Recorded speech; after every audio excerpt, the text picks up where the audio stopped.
Gulliver's Travels by Jonathan Swift. Part II. A Voyage to Brobdingnag. Chapter 2. A description of the farmer's daughter. The author carried to a market town, and then to the metropolis. The particulars of his journey. My mistress has a daughter of 9 years old, a child of towardly parts for her age, very dexterous at her needle, and skilful in dressing her baby. Her mother and she contrived to fit up the baby's cradle for me against night. The cradle was put into a small drawer of a cabinet, and the drawer placed upon a hanging shelf, for fear of the rats. This was my bed all the time I stayed with those people, though made more convenient by degrees, as I began to learn their language and make my wants known.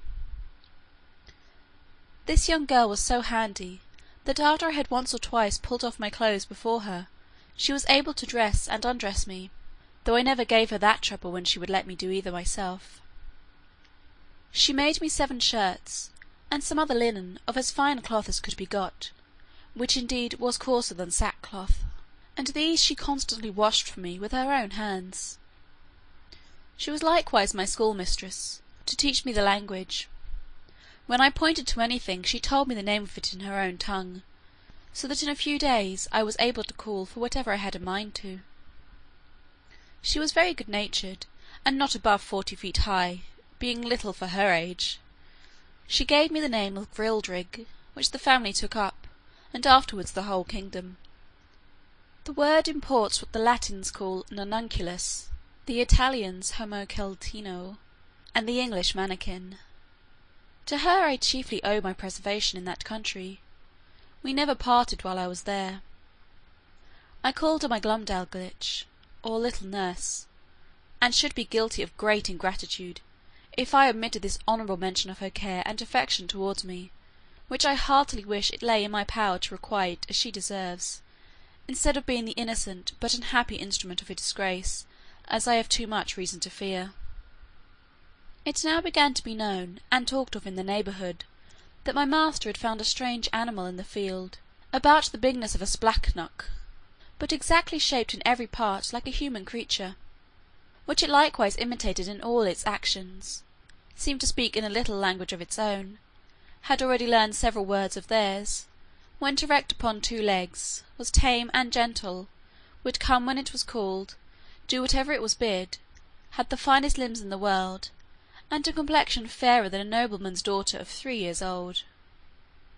Another farmer, who lived hard by, and was a particular friend of my master, came on a visit on purpose to inquire into the truth of this story.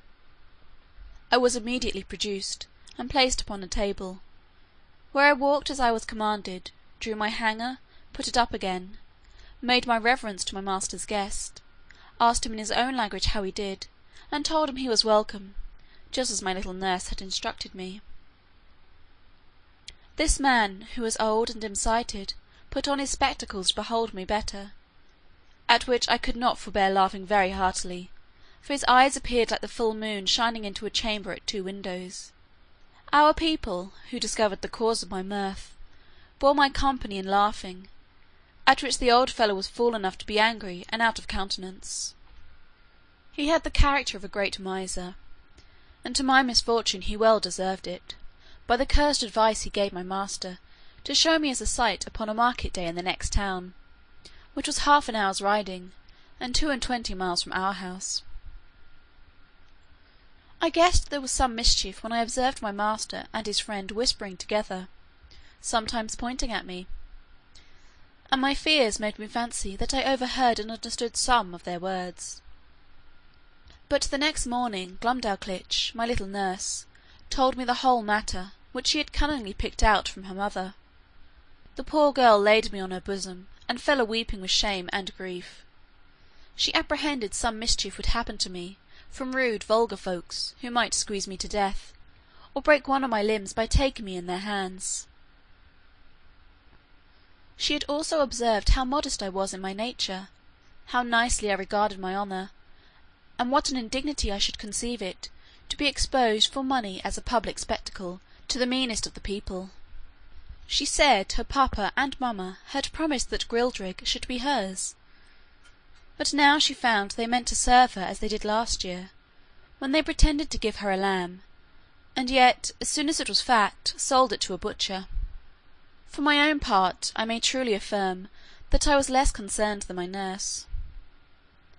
I had a strong hope, which never left me, that I should one day recover my liberty; and as to the ignominy of being carried about for a monster, I considered myself to be a perfect stranger in the country, and that such a misfortune could never be charged upon me as a reproach, if ever I should return to England, since the king of Great Britain himself, in my condition, must have undergone the same distress. My master, pursuant to the advice of his friend, carried me in a box the next market day to the neighbouring town, and took along with him his little daughter, my nurse, upon a pillion behind him. The box was close on every side, with a little door for me to go in and out, and a few gimlet holes to let in air. The girl had been so careful as to put the quilt of her baby's bed into it, for me to lie down on it. However, I was terribly shaken and discomposed in this journey, though it was but of half an hour, for the horse went about 40 feet at every step, and trotted so high that the agitation was equal to the rising and falling of a ship in a great storm, but much more frequent. Our journey was somewhat farther than from London to St. Albans. My master alighted at an inn, which he used to frequent, and after consulting a while with the innkeeper, and making some necessary preparations, he hired the goltrud, or crier, to give notice through the town of a strange creature to be seen at the sign of the Green Eagle, not so big as a spluknuck, an animal in that country very finely shaped, about 6 feet long, and in every part of the body resembling a human creature, could speak several words, and perform 100 diverting tricks. I was placed upon a table in the largest room of the inn, which might be near 300 feet square. My little nurse stood on a low stool close to the table to take care of me, and direct what I should do. My master, to avoid a crowd, would suffer only 30 people at a time to see me. I walked about on the table as the girl commanded. She asked me questions, as far as she knew my understanding of the language reached, and I answered them as loud as I could. I turned about several times to the company, paid my humble respects, said they were welcome, and used some other speeches I had been taught. I took up a thimble filled with liqueur, which Glumdalclitch had given me for a cup, and drank their health. I drew out my hanger, and flourished with it after the manner of fencers in England. My nurse gave me a part of a straw, which I exercised as a pike, having learnt the art in my youth. I was that day shown to 12 sets of company, and as often forced to act over again the same fopperies, till I was half dead with weariness and vexation; for those who had seen me made such wonderful reports, that the people were ready to break down the doors to come in. My master, for his own interest, would not suffer any one to touch me except my nurse; and to prevent danger, benches were set round the table at a distance as to put me out of everybody's reach. However, an unlucky schoolboy aimed a hazel nut directly at my head, which very narrowly missed me; otherwise it came with so much violence, that it would have infallibly knocked out my brains, for it was almost as large as a small pumpkin. But I had the satisfaction to see the young rogue well beaten, and turned out of the room. My master gave public notice that he would show me again the next market day, and in the mean time he prepared a convenient vehicle for me, which he had reason enough to do, for I was so tired with my first journey, and with entertaining company for 8 hours together, that I could hardly stand upon my legs, or speak a word. It was at least 3 days before I recovered my strength, and that I might have no rest at home, all the neighbouring gentlemen from 100 miles round, hearing of my fame, came to see me at my master's own house. There could not be fewer than 30 persons with their wives and children, for the country is very populous, and my master demanded the rate of a full room whenever he showed me at home, although it were only to a single family, so that for some time I had but little ease every day of the week, except Wednesday, which is their Sabbath, although I were not carried to the town. My master, finding how profitable I was likely to be, resolved to carry me to the most considerable cities of the kingdom. Having therefore provided himself with all the things necessary for a long journey, and settled his affairs at home, he took leave of his wife, and upon the 17th of August 1703, about 2 months after my arrival, we set out for the metropolis, situated near the middle of that empire, and about 3000 miles distant from our house. My master made his daughter Glumdalclitch ride behind him. She carried me on her lap, in a box tied about her waist. The girl had lined it on all sides with the softest cloth she could get, well quilted underneath, furnished it with her baby's bed, provided me with linen and other necessaries, and made everything as convenient as she could. We had no other company but a boy of the house, who rode after us with the luggage. My master's design was to show me in all the towns by the way, and to step out of the road for 50 or 100 miles to any village or person of quality's house, where he might expect custom.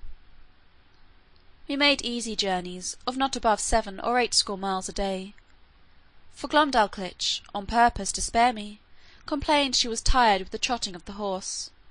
She often took me out of my box, at my own desire, to give me air, and show me the country, but always held me fast by a leading string.